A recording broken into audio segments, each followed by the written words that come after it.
Saw said with a slap on Riker's back as he scooted by the seal to climb through the open hatch and into the tube. The ruse, fully played out now, caused the rest of the assembled team to explode with laughter. Red-faced, Riker turned on Chunk. "Did you know about this?" "Yep," Chunk said with his best mission-complete smile. "Not cool, Chunk, not cool at all," Riker said with a huff and followed Saw into the retrofitted lockout chamber, but Chunk could see his shoulders shaking with laughter as he did.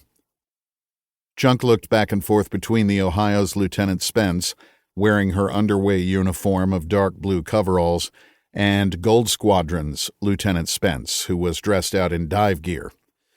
Seeing the SEAL and his submarine officer sister standing side by side was a little surreal. "What's that look for?" Navy SEAL Spence said.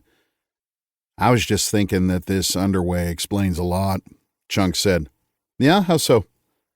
"I always wondered who got the brains and good looks in the Spence family, and now I know. She's standing right there." "As entertaining as it is watching you guys ass grab," Submarine Officer Spence said, "do you have any actual, legitimate questions for me before you go?" "Just one," Chunk said. "What is the most embarrassing thing that ever happened to your brother growing up?" She smiled. "Buy me a beer next time we're in port and I'll tell you." "You wouldn't dare," SEAL Spence said, giving her the stink eye. She chuckled and stepped in to give her brother a hug. "Good luck, LT. Be safe out there." "You too, LT," he said. "And remember, we've got to drive these mini-subs back, so don't leave without us." "Never," she said, stepping back to watch them finish loading. As soon as they were inside the lockout chamber with the hatch dogged shut, Riker turned to Spence and said, "Dude, I didn't know you had an identical twin sister." "We're fraternal twins," Spence said defensively, too late to stop himself. "I don't know," Riker said. "What do you think, Saw? They look pretty identical to me." "Oh, yeah.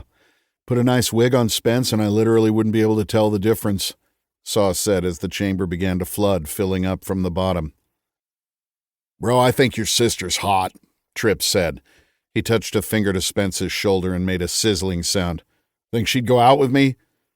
"Dude, you're a Neanderthal and she's a nuclear engineer," Spence fired back as he fitted his dive mask into place. "You don't have a fucking chance with her." "Okay, I hear you, but what about with you?" Howls of laughter echoed in the rapidly filling lockout chamber at Spence's expense. All right, time to get serious," Chunk said and popped the regulator for his rebreather system into his mouth. The Draeger-Lar 5 rebreather meant they would have stealth with no bubbles, and with radio blackout until they hit the beach, they had no need for the full face mask Kirby Morgan rigs.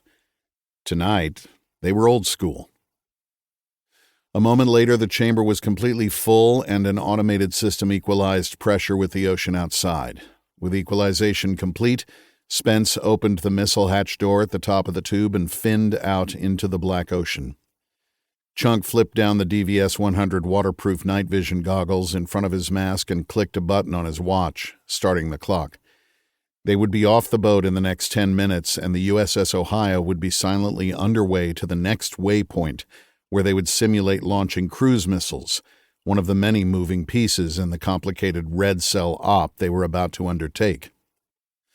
Chunk helped Tripp pass their gear bags up and out the hatch to Saw and Riker, who were station keeping above. The bags had been evacuated of air before stowing, so while not heavy in the salty water, they weren't buoyant either. Dropping one meant a quarter of their gear would descend rapidly to the bottom of the Philippine Sea, an unacceptable blow to the audacious mission they were attempting. When they'd finished, Chunk finned out of the tube and scanned the massive topside deck of the 560-foot-long submarine. The gargantuan size of this warship, and the fact that it lived and operated underwater, boggled the mind.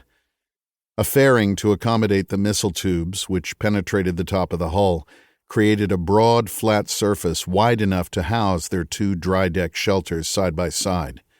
Each DDS housed a single mini-sub. In the murky water, Chunk performed a quick head count.